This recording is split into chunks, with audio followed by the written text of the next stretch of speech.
Hey, what's going on? Welcome to the Doug Show.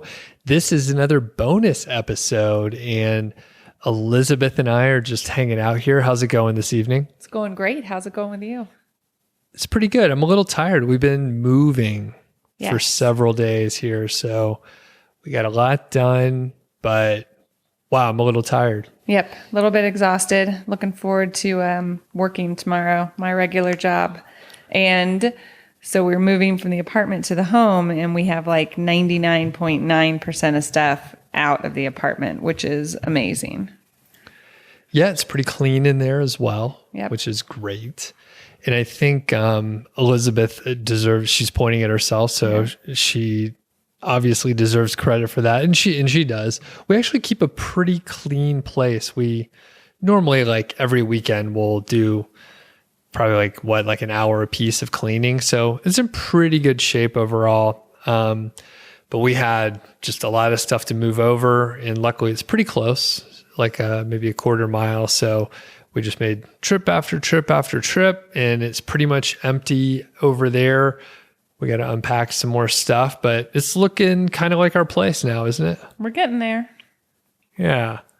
So we finally broke down and started watching Tiger King. Now, I think I heard about it maybe a couple weeks before you did, just on social media, and I kept seeing like more and more references about Tiger King. And I'm always nervous to like jump on the bandwagon for like super popular shows and stuff like that, like right off the bat, because I'm skeptical. I'm skeptical if it has like, staying power or what the deal is. But this one was on the radar. Now, why are we watching it now? For me, it made it into my like executive work daily update. And I think that's when I finally broke down, when my boss, who's the CFO, is sending out like a meme graph about the show. And then several other people are responding. I thought, okay. So I actually watched Buffy the Vampire Slayer for about a whole season because one of my clients watched it. And so every Wednesday there was Buffy the Vampire Slayer talk. So I thought, if everybody at work is watching this show, that's Georgie shaking her collar, because she's a good girl, but Doug hates it. I thought if everybody at work is watching this show, I need to tune in. And then as an aside, when we start watching these types of shows, we do a good job of not Googling and not getting ahead of things. But there's a gentleman at work who supports a wildlife sanctuary in Colorado, and he's talked about it several times. We haven't been there yet, but I believe some of the tigers featured in the Tiger King show are actually at this wildlife sanctuary in Colorado now. So that is another reason I thought it might be worth it to tune in. I had also seen the thumbnail on Netflix for a while, and I thought it was like, I thought it was fiction. I thought it reminded me of like Joe Dirt or Blades of Glory, like just the picture of the guy with the mullet and a cat. And I was like, what kind of like redneck white trash, like Joe Dirt show is this? Shout out to David Spade. Great movie, but I thought it was just fiction. I didn't realize it was a documentary. Yeah. So we'll say right off the bat, spoiler alerts, but to be honest with you, I don't think we know anything like super interesting at this point. We've watched 2 episodes, so keep that in mind. If you haven't watched Tiger King or you don't care about it at all, then you probably don't need to listen to this. It's a documentary. It's a documentary about real people who have tiger businesses, tiger sanctuaries. There's, what is the tagline on Netflix? Murder, mystery, and mayhem, or something like that. So we're getting into the intrigue, but the first 2 episodes are not real heavy on the intrigue. They're more heavy on the tiger portion, I think. Yeah. And for me, I think I probably, like, we didn't watch Breaking Bad until 2015. And I think it was off the air for a few years by then. So I usually am a few years late to very good shows, but a lot of times these things will run their course and it turns out, oh, it wasn't that great. Making a Murderer, we were several years behind on. I probably wouldn't have watched this if you, like yesterday, we were moving stuff and you were like, what are your friends called, right? One of your friends was like, hey. Yep. There had just been too many people in like a 48-hour window that had referenced Tiger King. So it was time. So did we have a beer? I think maybe we had an afternoon, maybe not, but we took a little break from moving. We had just got our Wi-Fi set up. So I think that's the first show that we watched in our new house on our Wi-Fi, like streaming Netflix. Yep. And I think, like I said, I probably would have waited to see, like, does the hype like stick around? Like, is it actually like really good? People seem to love it. And you mentioned David Spade. We were supposed to see David Spade do stand up on the 20th of March, but the show was canceled. So we've been watching more of his lights out segments from his home because he can't record in front of the studio audience. But the thing is, I was seeing several of the people in the documentary. He was interviewing them like on Skype or something like that. So everything is sort of like coming together. Joe Dirt. And so there's a big parallel between this and David Spade, apparently. Okay. So what are your impressions so far? How does it make you feel? Those are 2 different questions, I think. First impression, I think it does live up to the hype. I'm fascinated. It's like watching a train wreck. I think, like I said, we haven't gotten into the intrigue yet, but there is one thing I know, like, for certain, and that is that, like, people should not have tigers as pets. And I don't think I was ever really on the fence with that. But yeah, no, like, it should be illegal. I don't know where you draw the line, right? Because there's really big dogs too, but a really big dog isn't a tiger. So yeah, first impression, all these people are crazy. They're just all crazy in their own way. And then how does it make me feel? It makes me feel uncomfortable that these are real people in the world, like that these aren't characters that were made up for a movie or for a book. Like, this is, I don't know. I wanted to say these are Trump supporters, but I didn't want to get political, but like, these are crazy ass people. The crazy, crazy people. How does it make you? First impressions, how does it make you feel? Within the first 10 minutes, I saw that Joe Exotic was a hustler. This guy gets shit done. He had probably several things that were not necessarily holding him back, but people could use a lot of the situations that he was in as excuses. But he wanted to speak in front of audiences and like be a showman. So he was like doing drug talks, and then it was boring. So he had some big cats, as they call them, big cats, right? That's what we're calling them, big cats. In the drug, like the anti-drug speeches, and then he brought magic into it. So he was like continually adding more and more layers of I'll say talent to what he was doing. And then the crazy thing is he was doing like, I mean, I do a lot of YouTube live, blah, blah, blah. And he was doing these, it was like Joe Exotic TV for years. Was it like 1999? Is that when it started? I think they might have said.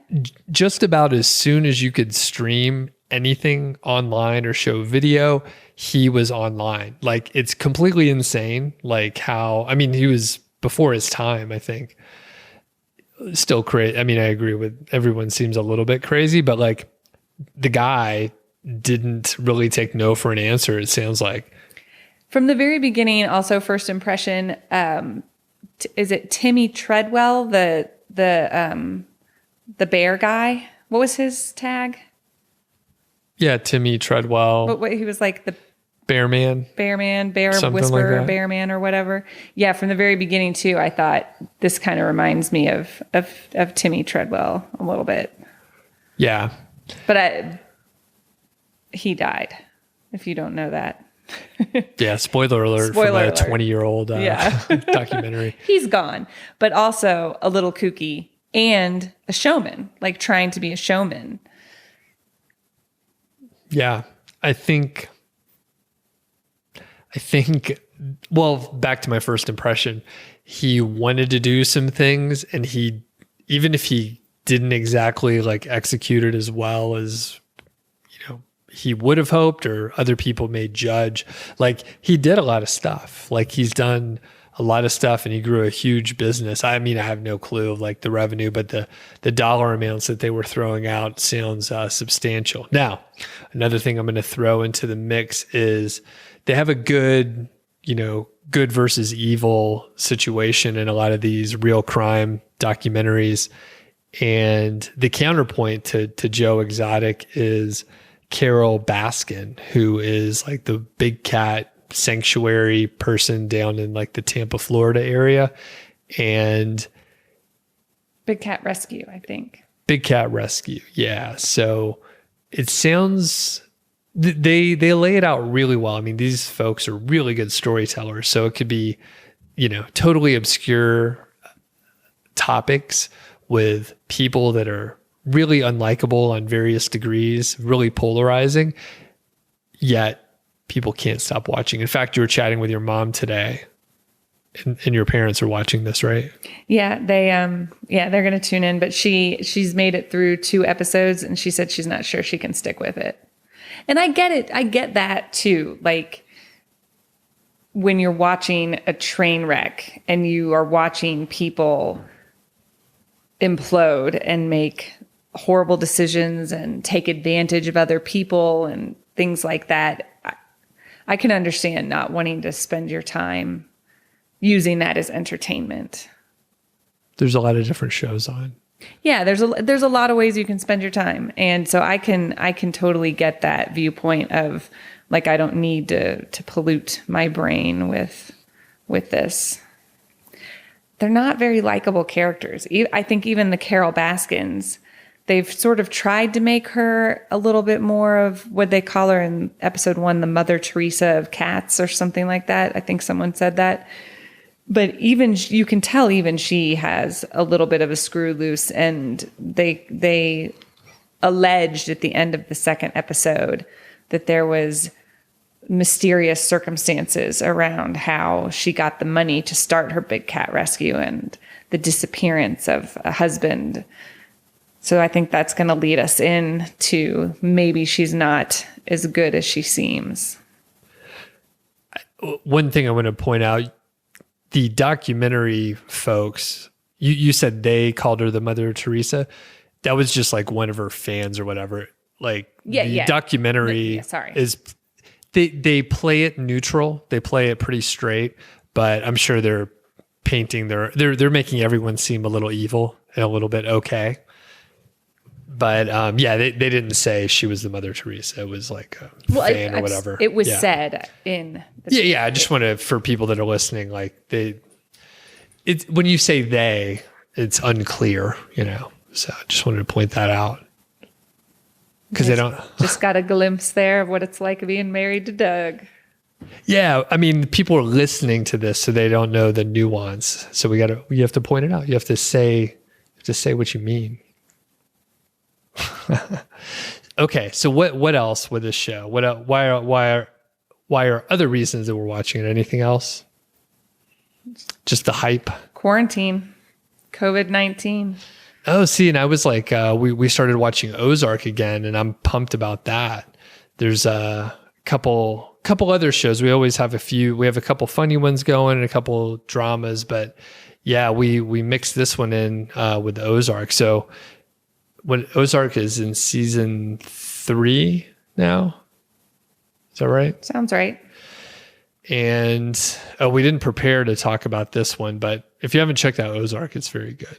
So, all right, Carol Baskin. And one of the things that I liked that they did with Carol is they contrasted really well. Like when she pointed out some things that she disagreed with, say, Joe Exotic or other people like him, they pointed out like how she was doing a similar thing. So for example, she doesn't pay any people to work on her sanctuary. It's all volunteer based. Everyone seems very happy there, but they sort of made it a point that like Joe Exotic was only paying his employees like $125 per week. So really low wages, but yet Carol has people working for free.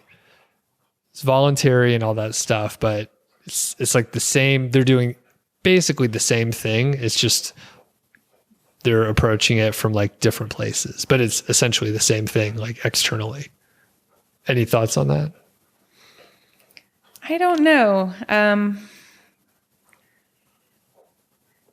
Yeah, I don't know. I think the way Joe and Doc Antle are dealing with their employees seems a little bit worse than Carol. I think volunteer. So I volunteer. I mean, obviously not to the same extent, but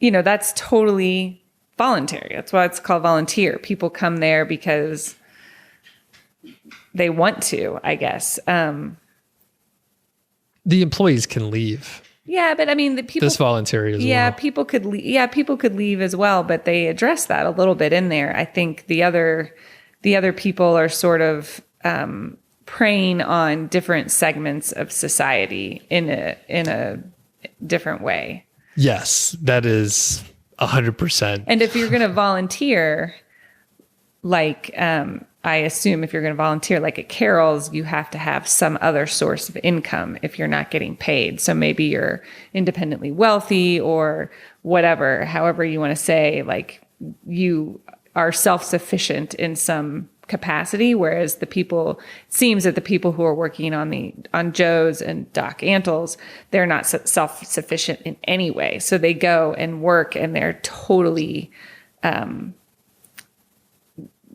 bound to this situation. In a lot of cases, it seems like they, at least for Joe's crew, they hit like rock bottom and they don't know where else to turn, sort of thing. Yep. And young, impressionable girls. The word, I don't know who said it, but the word I heard used was a cult. I don't think I heard anyone say brainwashing yet, but that also, it also made me think of that a little bit. Like you're getting brainwashed by these pretty charismatic characters. I think, but put Carol in that group too. For some reason, Carol, Joe, Doc Antle, they've got this charisma, almost like a politician. I've heard that about like any president. If you go and meet them, whatever your political leanings are, they've got amazing charisma, and that's how they got to where they are. So yeah, basically I just compared Joe Exotic to the president of the United States with a mullet. I think, yeah, I agree with a lot of what you said. I think Carol is probably the same, but I trust her less than the others because I feel like she's the same as they are, as Joe and Doc, who's not actually a doctor. It's more of a nickname, I believe. I think someone said he was a doctor of the mystical arts. Yeah, someone did say that. Yeah.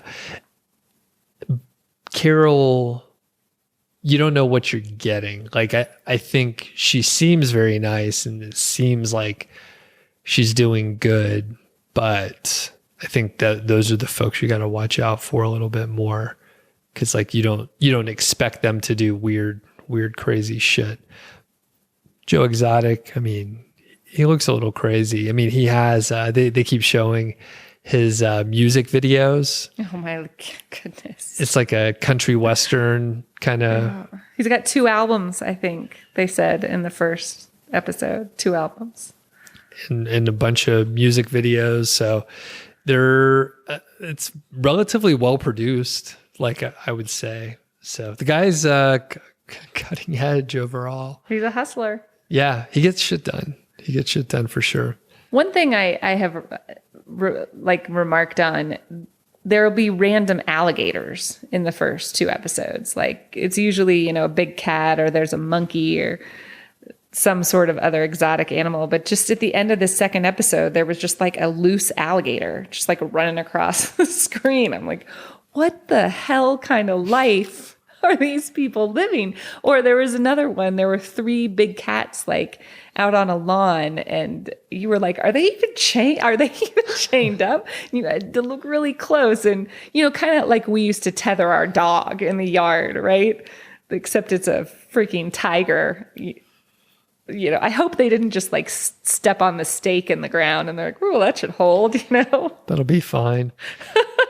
Yeah, there's the B-roll is pretty amusing throughout the whole thing. Yeah, there's monkeys. Someone was like, yeah, we have like however many different primates here. It's like, what's going on at your house? So here's a question for you. Who do you think is the Tiger King? I think it's Joe. Is it? Yeah, I think like that's one of the names he gave himself, or maybe someone gave it to him. Okay. I didn't know. I mean, I know his pictures on the promo, but I mean, he's in jail. Is he the Tiger King? I think so. Could be Carol. Could be Doc Antle. I feel Wouldn't like she be the Tiger Queen? Yeah, I think they're being gender neutral, but yeah, I don't know. I mean, if he ended, I don't know who the Tiger King is. And then you got the weird ex-drug Tony Montana. Maybe he's the Tiger King. I think it's Joe. Yeah. I mean, how many cool nicknames can you have? And just FYI, when we were talking about Joe's like early YouTubing and video channels, as Doug was sitting here trying to set up the mics to do this podcast, I was kind of shaking my head thinking, Doug Exotic doing his podcast. Doug Exotic. Nice.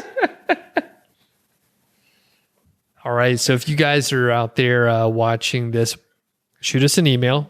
Don't spoil anything for us. We're working our way through it, but I think we're probably going to record bonus episodes after, we bunched these first two together, but I think after each episode we may record a little bit. We'll see. We'll see how it goes. Any parting thoughts here? I don't think so. I'm excited to see what happens. There's some mystery I have heard, and I hope it's not as straightforward as they say. I mean, in the first 5 minutes of the documentary, they're like, Joe's in jail, murder for hire. So I'm assuming he's in jail because he tried to murder Carol. I don't know if she's dead because we haven't looked anything up. But I hope it's not as straightforward as that. Yeah. One thing that I am slightly worried about is like lack of resolution. I'm afraid it's going to be sort of like Making a Murderer, where you go through this roller coaster. It's really well done. At the end of each episode, there's like 5 new questions, and you're like, oh my gosh, I have to keep watching. Totally bingeable. I mean, it's a great way to keep people hooked, but I'm afraid it's just going to go down a route where we don't have a real resolution.